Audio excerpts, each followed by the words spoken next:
It's time for Normalville. It's time for Normalville. It's time for Normalville. Gonna get a little crazy like you know we will.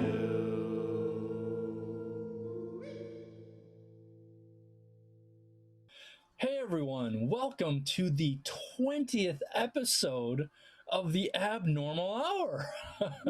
I am your host, Alex Rennie, with my partner, Frank Gillibrand. 8. And I don't know, it's been 2.5 months. It's been a while. If you can remember that far back, we promised you that episode 20 was going to be a gala event, and we were going to have some very special things happening, and we do not disappoint. So to kick off the entire show, we have a very special guest, a professional cartoonist, world famous of 40 years. He's been in Crack Magazine. He's been in multiple newspaper publications, worked for American Greeting Cards. The one, the only, Michael Ricigliano.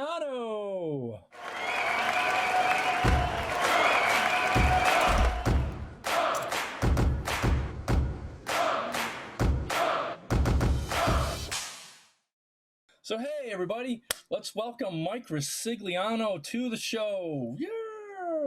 What's up, everyone? I'm here with these two jokers. Right? There we go. So Mike, tell our limited number of fans a little bit about yourself, a little bit about your history. All right, so I'm I'm a cartoonist like these guys, and I've been doing it for over 40 years. I was a cartoonist for my school newspaper in Buffalo, New York, State University College at Buffalo. I used to do a number of cartoon strips there, including this one. I'll just give you this one here called The Beast That Ate Buffalo, which was about a tuna casserole that ravaged the campus and ate college administrators. So I got the bug there, and then I ended up at Crack Magazine as an editor and a contributor. And 1 second, can you tell us how you got into Cracked? How did that happen? Okay, so I'm a fan of Mad, like maybe you guys are. You're younger than me, so but I grew up with Mad, and I always wanted to be on Mad magazine staff, and so I interviewed there. They told me they had a full staff, and so I tried for Cracked, which was the competitor. And the way I ended up getting my job was I contacted them and then started sending all of my belongings down to Florida, where the editor was, one a day. Every day I would send something of mine down to Florida, including my dirty laundry and other stuff like that. And the last day of the 30 days, I had built a papier-mâché mannequin of Sylvester Smythe, their janitor mascot, and mailed it to, sent it up, put it on a plane to the area in Florida that they were in, and they received it at the airport and called me up and said, "You're crazy. You've got the job." So awesome. I got the job that way. I got my job. Love it. I got my job as an editor, as an associate editor there, and from there, the associate editor's job was always to try and find talent, and I also could draw and write, and so I just ended up filling in some spots for them, and that's how I got to be a contributor for them too. So that is a cool story, man. That's a movie right there. That is a movie right there.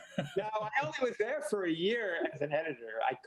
I really didn't like I didn't like that aspect of it as much as I liked the creative aspect of it, like you guys like, So I kind of moved away from that and just kind of did writing and drawing from them for 20 or so years after that. Wow. Outstanding. Yeah. Yeah, it's fun. It's a fun magazine when you look at it. You know, it's not quite as sophisticated as Mad was. It ended up appealing to like a little bit younger audience. I know that 1 month that I was there, the font Happy Days was a really big thing, and the editor of the publisher of it, we put the Fonz on the cover, and you know they had their highest circulation ever. So he called me into his office and he said, "We're putting the Fonz on the cover any way we can for the next full year." So for 12 straight issues, one of my jobs was to try and find a way to work the Fonz onto a cover about Star Trek or whatever. It's just the duties of a crack magazine. That is awesome, man. The Fonz as Captain Kirk. Is that actually a thing? It was silly, man. It was silly. Wow. That's freaking awesome. I love that you made a paper mache of the janitor. I forgot his name, Walter Smith, and then that's how you got Sylvester Smythe. They're Smythe. Alfred Newman, basically. And so I don't know about you guys, but my other medium besides pen and ink and markers and whatever is paper mache. I've done a number of goofy paper mache things just for fun. I did a Howard Cosell paper mache one back in the day, and it ended up being on the intro to Monday Night Football every Monday night. They would flash on this Howard Cosell mannequin I did that was in the stands one night. Wow. And so they just kept it in their intro, which would always crack me up. That wow. And you were a sports cartoonist, so I'm telling you, Frank, we are in the presence of greatness here. No. You are in the presence of someone that likes to be silly, like you guys are. I'll give you one more example of my paper mache here.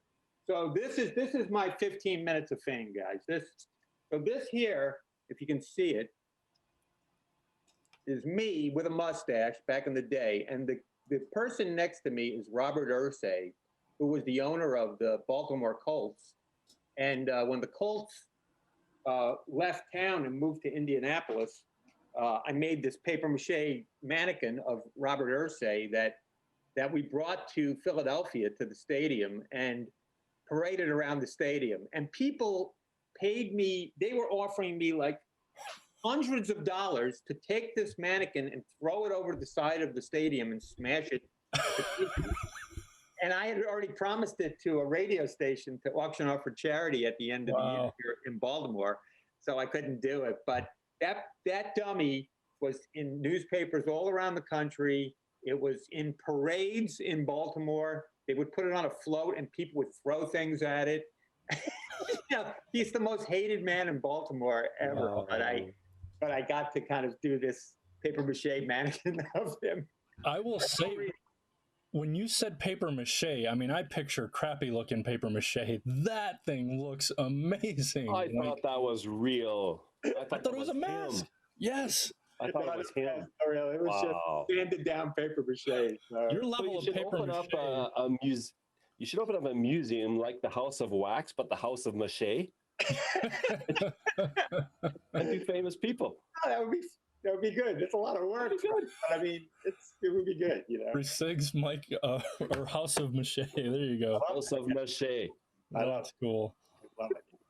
Right on. So, can I ask you guys what got you into cartooning? And what, like I just kind of said, I'm a Mad Magazine disciple, and that's really where my humor and my drawing style, kind of came from. So I don't know. I'm not familiar. I haven't listened to your podcast, so I should. But yeah, for both of you guys. Yeah, it's I'll start with it's a cool story, sort of. Used to go to a Wednesday breakfast, networking breakfast type of thing, and Alex came one day. And so then he just shared, says, yeah, but my real dream is cartooning. And my eyes went 4 inches big. I have 1 million ideas for you. And then we both sat at the end of the table. We're like, It was It's cool. almost like the person up front. Do you have anything to share with the class? Awesome. And it was And then first interesting. coffee, and away we go. Yeah.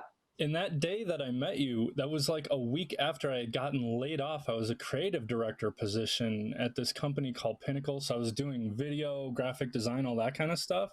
And it was like one of those assess your life moments, right? And so when I went to that networking, I was like, well, I need some work, blah, blah, blah. And I just put it out there. I'm like, but my real love is cartooning, and that's what I think I'm going to start doing. And then it just so happened, Frank was there, and he did. He came up to me. He's like, I love cartooning, and I'm an idea man. So it was really cool. So, who were your influences then for cartooning? Far Side is a big one. Far Side, big time. Yeah, he's amazing. Calvin and Hobbes. I love comic books as well. I love like the big muscle guys and all that. So right. Yeah. Great.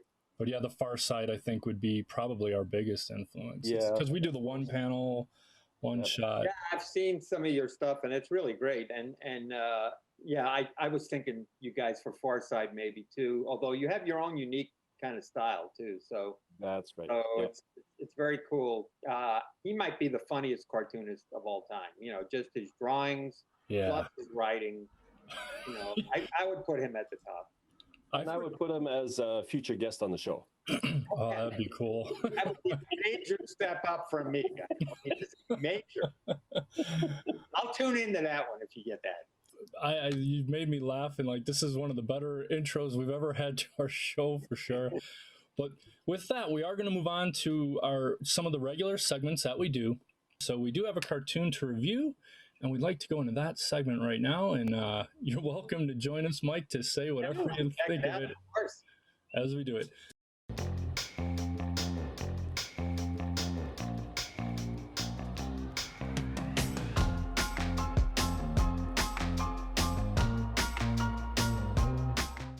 So welcome everybody to last week, or we should say 2 months ago on our show. And this was our initial whiteboard idea, whiteboard number 2. And we had this thought of King Kong and Godzilla, with Godzilla having a little something stuck in his teeth. Nice. Initially it was a human leg, but as you can see, once I actually drew it, I changed it to a hand. So this is the final cartoon. And it's so, your art is, that hand is lifeless. It just looks it. It really is. I applaud you for your dangling from there, Alex. It's very well done. Thank you. Great job. Great gag, too, I think. What I'm impressed with is how finished your art goes from the rough. Like I've seen other cartoonists whose roughs are closer to what their finished art looks like, Alex. And yours went from a very, very sketchy, almost childlike to very finished artwork. Impressive. Well, I will say, Mike, thank you. I take that as a compliment, I think. Well, part of that is the limits of, we use the whiteboard technology on Zoom, which is very limited, right? So, yeah. I do love that, though, that you said that like you did. Almost childlike. Every way. I meant that only as a compliment, of course. That cracks me up, man.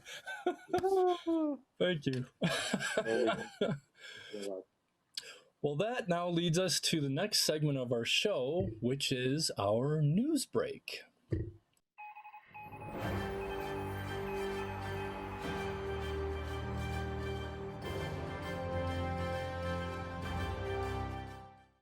All right, everybody, welcome back. And now we're going to start with our first news story of the day. Take it away, Frank. Okay, here we have, I'll just do the headline. Florida woman survives being hit by a flying turtle. It only gets better. Not far from Daytona Beach, 71-year-old Florida woman was riding along in her daughter's car when a turtle came crashing through the windshield. Oh my God. Didn't have a cape, nothing, nope. After they pulled over, a man stopped to help, and in his call to 911, he said, "There's an older woman that's injured, and a turtle hit her in the head." And it went crashing through the windshield. So what they figure is, turtle was crossing the highway. Another car clipped it. It went flying up to the air. That would make And here's somebody coming highway speed. Smash. Wow. I was wondering how it would have happened, right? Yeah. Right. And but the turtle and the lady are making full recovery, and everybody's fine. Wow. That's what I was wondering. Did the turtle survive? I was also curious about the turtle. So not that I wasn't worried about the woman, of course. But that was your first. Is the turtle okay? I was thinking. The college that's here in Maryland are the Maryland Terrapins. So we're big turtle fans in this house. You know, both our boys are Terrapins. So we love turtles. I love turtles too. Poor thing. Poor thing. Clipped and ricocheted. Maybe hitting the other car was a blessing. Can you imagine if it had launched and I don't know? Yeah, got run over. See, through the windshield's way better than getting run over. They got a hard shell. They're prepared for that stuff, man. I wonder if he tucked in when he hit the head comes in. I like your news. I like your news better than the regular news I see on TV. So, I mean, how can I subscribe to that news station of yours, guys? There you go. All right. Well, thank you for that, Frank. So now I will share. Now, I'm sure you guys have heard this story, but it was so good. I had to keep it because I think it's so funny. So here we go. Jennifer Bryant had found herself in quite the predicament after 51 boxes of Spongebob popsicles turned up at her door. Had you guys heard this? Oh, okay. So her son Noah, she later realized, had snuck into her joint Amazon account shared between her and her sister, managed to order $2,618 worth of popsicles. 51 boxes, 918 popsicles, and they needed to be frozen immediately. Bryant, who's a social worker and a student with 3 sons, could not afford the bill, but could not return the popsicles to Amazon. So Jennifer's friend posted a fundraiser on GoFundMe, and as of Tuesday, the fundraiser amassed $24,186, 10 times the original goal. She said, "Thank you so much for your mind-blowing generosity. Now she has enough to pay off her son's love of SpongeBob, and she's hoping to use the rest of the money for an education because it turns out the child is diagnosed with ASD, which is autism spectrum disorder." So he's right on the spectrum. Wow. Well, that kind of explains things, how that happened. 51 boxes. Wow. Yeah, what a happy ending to that one. It's a great story. And I kind of cut it down, but at one point the sister had called irate. "What did you order? $2,000 worth of popsicles?" She's like, "I did what?" And she remembered that the son the day before had kept chanting, because he does have that autism thing. He was saying 51, 51, 51, 51 boxes of popsicles. Did you see the story? You guys have seen this, but it wasn't a story I was planning on sharing, but the one about the lady and the lottery ticket is quite amazing too. Kind of the flip side of this one, where a lady wins the lottery in California, I think it was, $26 million, but she put the ticket in her pocket and laundered her pants, and the lottery ticket frizzled away. So she has no lottery proof of this $26 million win. And then on top of it, so the guy that sold the ticket to her was a gas station guy. He said, "Well, I'm entitled to a part of this too." So he ends up going to his camera to show the proof that this lady purchased the ticket, and he had taped over his tape. So he also... Oh, man. Still no proof.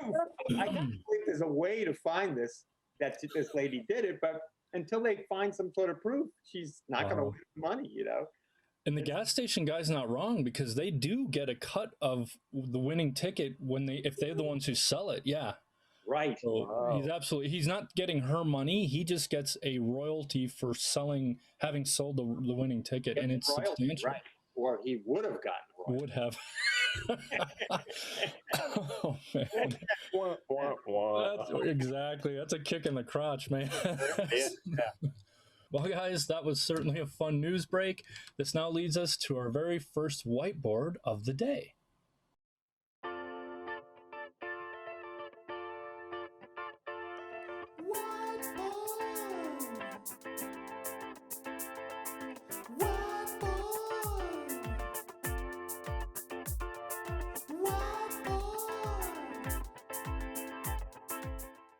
Okay, everybody, welcome to whiteboard number 1.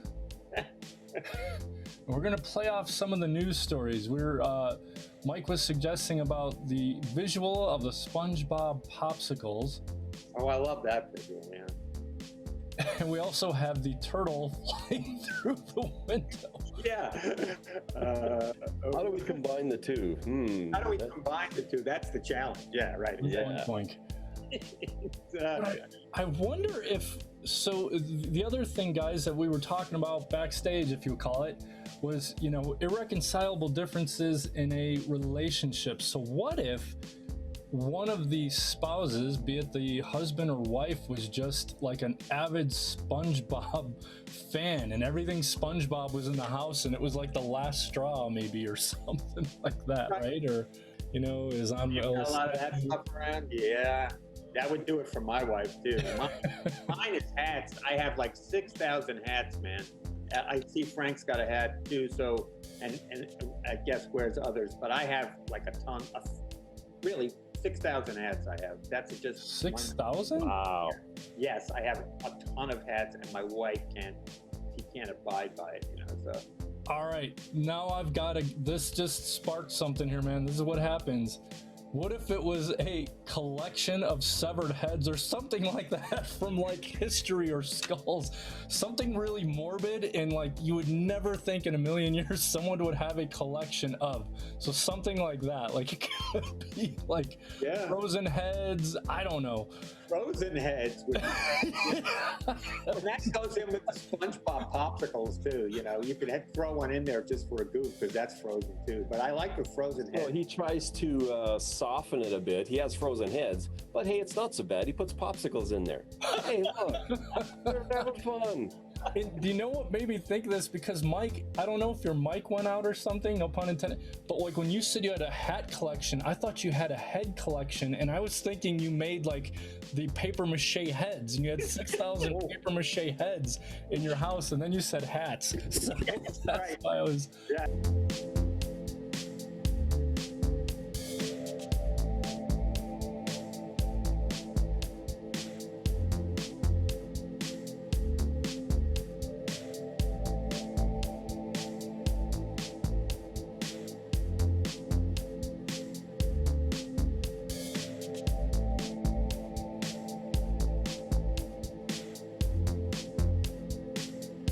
What would have been the head that maybe put her over the edge?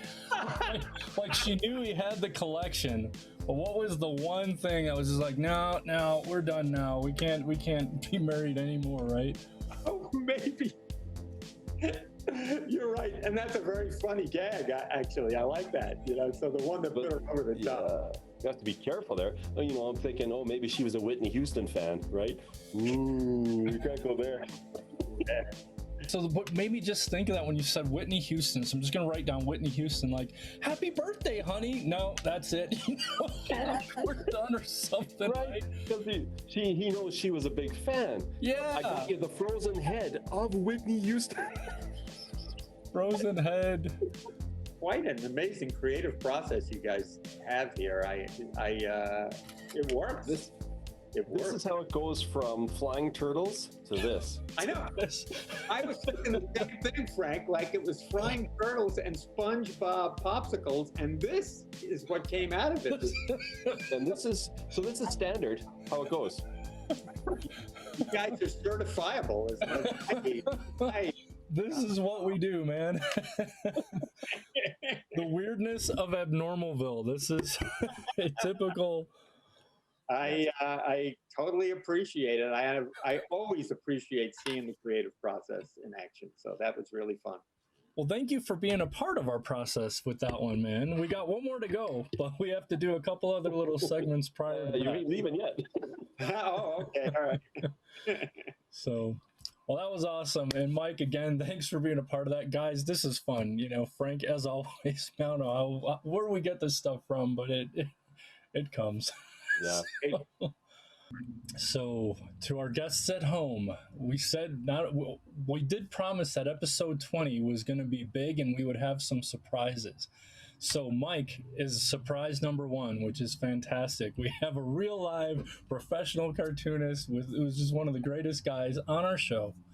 And now, episode number 2, you say it, Frank.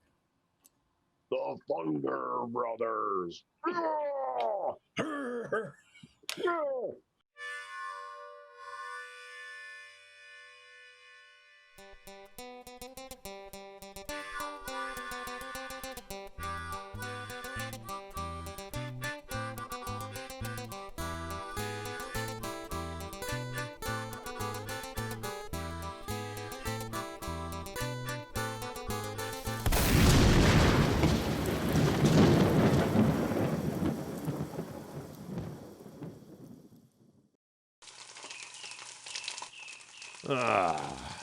Another great day. How's the steaks coming, Johnny? Morning, sleepyhead. Steaks will be ready in 5. That is the 8th time this week. Yeah, that's probably what kept me up last night. What do you say after breakfast we go check and see what is going on? You got it, brother. Where am I? Man, that is the last time I party with Keith Richards. What? Got no cell signal? Think I'll check where that smoke's coming from. Maybe they'll have a phone.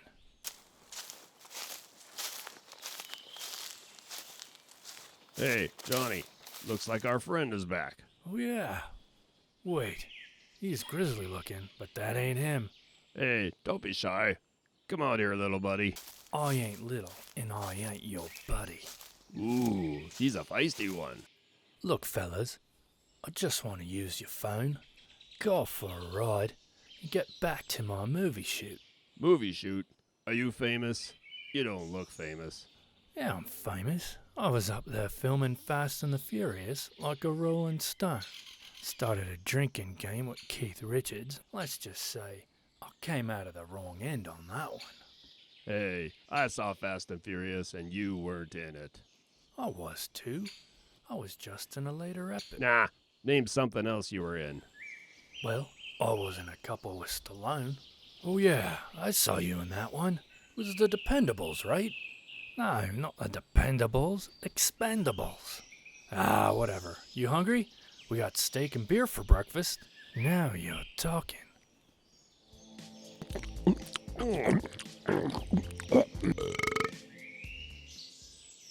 You guys really live out here? Yeah, we've lived out in these woods our whole lives. Of course, we go down to town every couple of weeks, get coffee and supplies. But other than that, we live off the land. Fascinating. I got the day off. What if you guys show me how a true mountain man lives? And maybe after, take you up to the movie set and you guys can meet Dwayne and Vin. Dwayne and Vin. Sounds like real manly names. Yeah. All right, Jason. We'll teach you how to be a mountain man.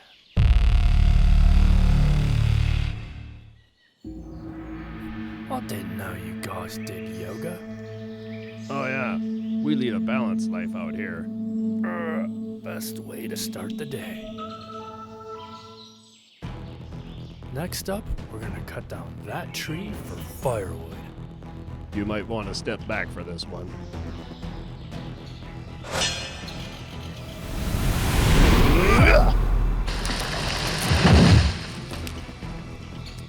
Bloody hell, they cut that down with one swing. It takes some practice. You're up, Jason. This thing's got some weight to it.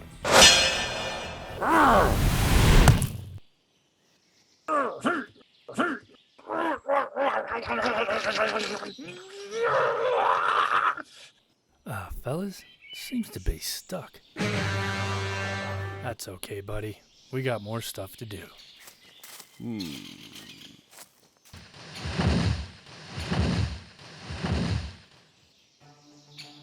So what's next?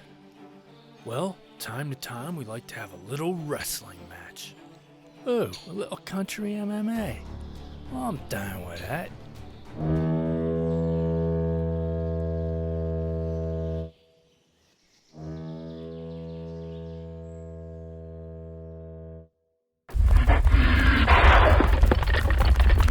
He's mine today, Jack.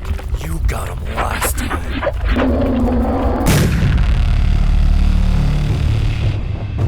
Go for the antlers, Johnny. Yeah, now the Amazon death roll. Yeah. Now, finish him with the figure 4 leg lock. Finish him! Finish him!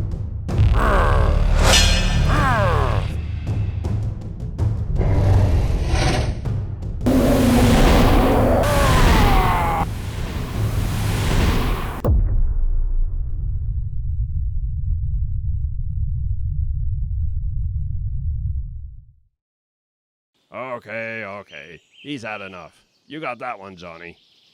Yeah, he had some fight in him, but I softened him up for you, Jason. Go get him. Right. Okay, here we go. Easy now. It's a good boy. That's a good boy. Easy. Easy. I said easy.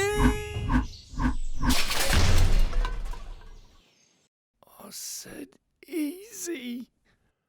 Buck, you could have taken it easy on the guy. He's British, you know. British? What the hell is that supposed to mean? Oh. Anyways, I'll go get him. That's okay, buddy. We'll hang out later. That's your good boy. You good boy. Yeah.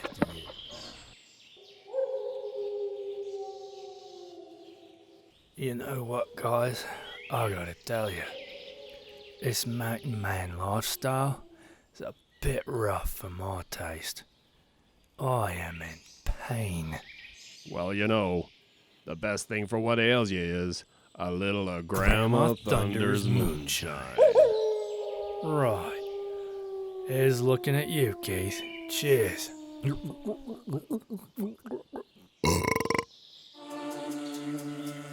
Whoa. What the hell? I feel pretty good.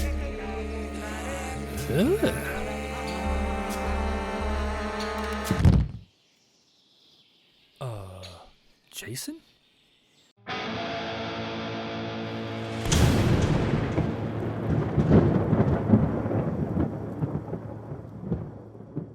Wow.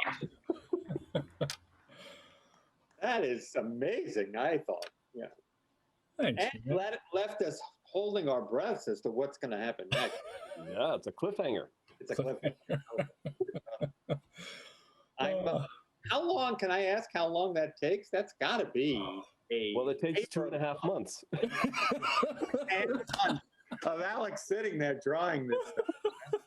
Alex even had the reflection. Go ahead, It Frank. took me 10 minutes to do the thing, and it took Alex 2.5 months. Yeah, I think he does the yeoman's part of the work on that one, without a doubt. You even had the reflection in the glass when they were sitting at the table, Alex.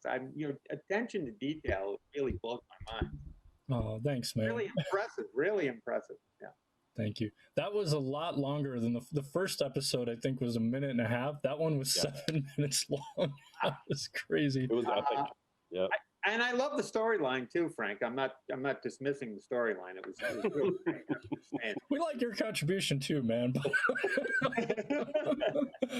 Well, it took 2.5 months because we both work jobs, right? And then it's not like I'm doing it 8 hours a day every day. Probably could have done it, I would say, in half that time if that were the case. But it was a lot of work.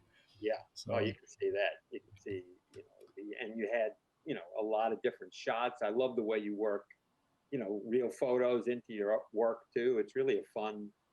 I mean, now I need to tune into the next one to see what happens next after he drank Grandma, Thunder's moonshine. My only criticism, the guys weren't muscular enough, Alex. That is great. So, Mike, the premise to them, which nobody even knows really, is they're these just hulking supermen that live out, their brothers that live, and they have no idea that they're super powered because they live out in the middle of nowhere, right? So they just think it's normal to drag an entire tree with one arm, to wrestle moose and wrestle bears. They did that. I actually love the premise. It's great. So they're clueless as to, they just think this is life, man, So, yeah. Fantastic. That's awesome. Well, thanks, man. What a fun series you guys have created there. When you watch something like the Ambiguously Gay Duo on Saturday Night Live or anything like that, that stuff, I love that kind of animation, and yours is like right there with it. I mean, it's just, it could play on a show like that, you know what I mean? If you could land it somehow, but it could play. It's funny. Thanks, Mike. I appreciate it. I'm glad you liked it, man. I loved it. Yeah. That's cool. Well, that now leads us to whiteboard number 2.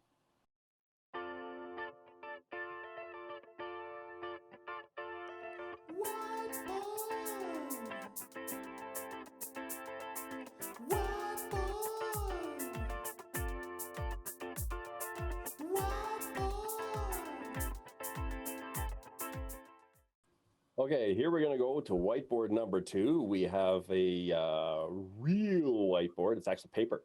This is going to be awesome. And our guest artist, Mike Ricigliano. Anybody can do this. Mike can. Professor, you're going to rock this. You're going to rock it. I'm using prehistoric paper since I'm prehistoric, so it's all good. Yeah. We have a great cartoon that we did not too long ago, and it's with cavemen, and the kid is showing off his painting on the wall, and the dad's going, "Back in my day, we know how fancy fire stick." Because he's doing it with ash, right? We know have fancy fire stick. Right. And if you have further that, he said, "We used to do it in blood." Blood and feces. Now they have a fancy fire stick. So.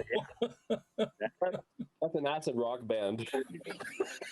Blood and feces.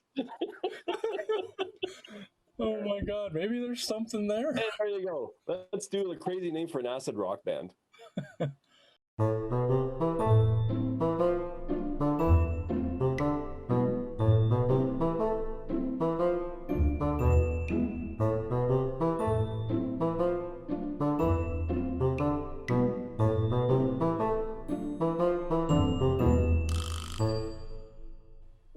Isn't it when you go to the barber, like a little off the top is the phrase that you would use? So maybe he says something like, I didn't say. How about, can you clean up the sides? Yeah. So what he would be saying is, when I said, "Can you clean up the sides?" I didn't mean this, something like that. So, How's that? Yep. What could it draw it right now? You guys, or you draw it too, Alex. Don't let me. And the headline is this barber had a problem with extremism. I'm gonna. Maybe his ears are missing. Maybe he pulled a Van Gogh and he put them so close on the side that he took off the dude's ears or something. Well, so then you have Van Gogh as the hairstylist and everybody's missing an ear. What's the matter with that? My pen is, I picked a bad pen, but anyway, here, I was thinking of like that, There we go. It's the Van Gogh haircuts. I didn't say a lot off the side, but I said it like Frank did it, so. I like it. I like your concept of it better than I like my drawing. No, your drawing's fantastic. I But love it. I would like to see it in finished form, but that would have to be you, Alex. Well, would you want to do a finished version of that? No. Like not today, not this minute. Not really, but if that's part of the program, I'll do it for you. No, Sure. it's entirely up to you. I'll do one for you. Sure. I think that'd be really cool. A Mike Ricigliano Abnormalville I'm going to cartoon. correct it to be what Frank said, which was clean up the sides. Yes. Mhm. I said clean up the side. I think it's spectacular, and thank you, Mike, for. Sure. I love it, man. I think this is just so cool. I like I rarely get to work the way you guys work, so it's fun the way it's birthed by you guys, where you kind of just bounce things off each other until it comes out the birth canal. And I've never done it that way, so it's cool. I have an idea for the name of his shop. It's Van Gogh Cuts. Yes, Van Gogh Cuts. Yes, let me put a note on it. Yeah. Van Gogh. That's a great cartoon, man. It's a funny cartoon idea, so I'll do a finished one and send it to Alex, and then you guys do whatever you want with it. Thank you, Mike. That's so cool, man. Sure. Fantastic. Her ideas all the way. Awesome. Well, guys, this is spectacular. We're going to be having a finished piece by the world famous Mike Ricigliano. And this leads us to our final segment of the night, which is expert advice from the experts. And now, expert advice from the experts.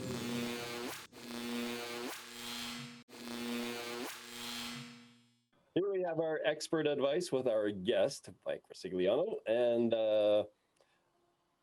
this is professional advice. So be careful you try this at home, kids, right? Get parental supervision. Okay, Mike, what do you have for us today? Well, I thought since Frank's such a gifted musician, I am not as much, but I am one of the world's foremost players of the kazoo. So, of course, you may all be familiar with the kazoo. Here it is right here, this little plastic instrument. So there's this kazoo, which basically a lot of people make the mistake of blowing through the kazoo, which makes no noise whatsoever. But if you hum into the kazoo,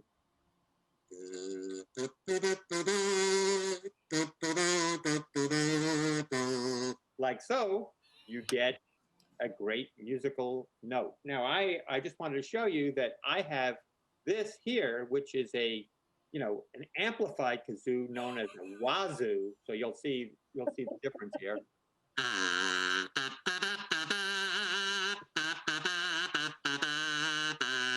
And this here, which is a megazoo. Whoa! I'm very, yes, I have a whole, so this is a little louder here.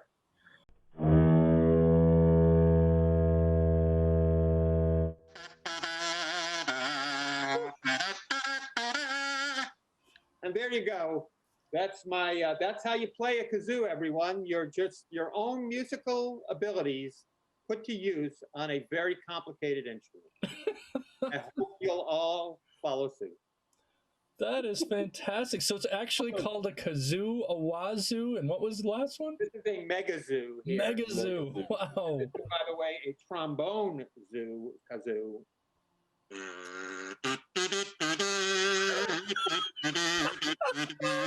Oh my God. Wow. Oh, he had a little vibrato in there as well. That's pretty good. Yeah. I once taught a nun how to play a nun saw me playing at this thing, and she came up to me and she said, "You are so gifted at your musicianship." And I was like, "What?" But I said, "Sister, would you like me to teach you how to play the kazoo?" And she said, "Please." So I actually taught her how to play a kazoo for our talent show, and she won the talent show award. A nun playing the kazoo, Frank. How could it be better than that? How could you not win the talent show? That's a cartoon right there. There's a cartoon there. So you have the band Sister Sledge. You have the Sister Kazoo. Yeah, exactly. Can you imagine like you know how there are some churches where you have choirs and bands? If you had like a kazoo band, they were all dressed in their nun things. Oh my god! Kazoo no, there's no funnier instrument than the kazoo, but also, there's no better instrument to do either. How many Yeah, so you kazoos do take- you own? We have a lot of kazoos in our house. It's a staple of our house. My wife plays the kazoo. I play the kazoo. So yeah, we have an assortment of them, different types, and multiple editions of them. Yeah. Oh. When I was growing up, we were so poor we didn't have a kazoo. We had a comb and a piece of paper, I right? was gonna say the comb with the Right, tissue right, paper. right. Remember that? Right, exactly. So yeah, That was I really hope that cool. worked for you guys. It's just Absolutely, man. Perfect. It was absolutely perfect for abnormal hours. So in my retirement, I do a Facebook. For those of you that are on Facebook, I do trivia on Facebook, and it's called Toon Trivia, and these are just like cartoons. They're just random cartoons that go up, but then I ask a question, and then people Children of post things on it. Squarepants. So it's like That is awesome. one here. So these are there's lots of questions that are asked each day, and people just pile on each day. So if you love trivia like I do, come on board, friend me on Facebook, join in on the fun. I do it every day or every other day. It's silly stuff. It's fun. What's it called? Say again, Frank. I'm sorry. What is it called? It's called Toon Trivia. Toon Trivia. This is what happens, by the way, if you repeat a trivia question. You're thrown up on this rack here. That's cool, man. I love it. So anyway, yeah, check in on that if you would. Yes. And here, just real quick, here for your listeners is Cracked Magazine. So Yes. this is Sylvester that we were talking about before, but here it is. This was fun for me because John Severin was the main artist for Cracked for many, many years, and he did this image of Sylvester, and I did like an overlay with these little saboteurs, which were my characters that would sabotage the magazine. We got to work together, kind of doing this joint effort of Sylvester as Gulliver with saboteurs doing all kinds of little things to him. So many, many years for that magazine. It's a lot of fun. Wow. That magazine is now gone. So are 5 of the newspapers, as I was telling Alex, that I've worked for over the years too, because Oh, so does that mean that Abnormalville is going to be gone? No, I mean, it just really means that my income was gone for the last, 5 or 6 years, but it's all good. It's just the way it went for sports cartooning and newspapering and magazines and all of that stuff. So I love that you guys have found, other media to kind of do your stuff in. The podcast is great. So it's just a lot of fun being on here with you guys. Mike, thank you, man. It's truly been an honor to have you on here, and fun, man. Like, you are a genuinely funny guy. I love that you did a kazoo expert advice. That's cool stuff. Yes, So I forgot I was supposed to prepare that, so I always have these kazoos right here. So it's awesome. Mike Ricigliano, everybody. Mike, thank you so much for being a part of this tonight. That was fantastic. Time you see me, my hair will be cut, so it won't be quite as zany as it is right now. But no, yeah, Mike was saying that's the COVID. He hasn't cut his hair since COVID. COVID at all. So yeah, gotta go see my mom. So I'm gonna cut my hair. Okay, ask her to just clean up the back a little. Right, roll off the sides. That's a nice segue out, Frank. I like it. Thank you guys. It's been a lot of fun. Mike, thank you so much, man. Be safe travels, and I look forward to seeing your Abnormalville cartoon. Yes, of course, I will do that for you guys without a doubt. Thanks a lot. Thanks, brother. Fun drawing with you, dude. You too. Take care. Okay. Yep.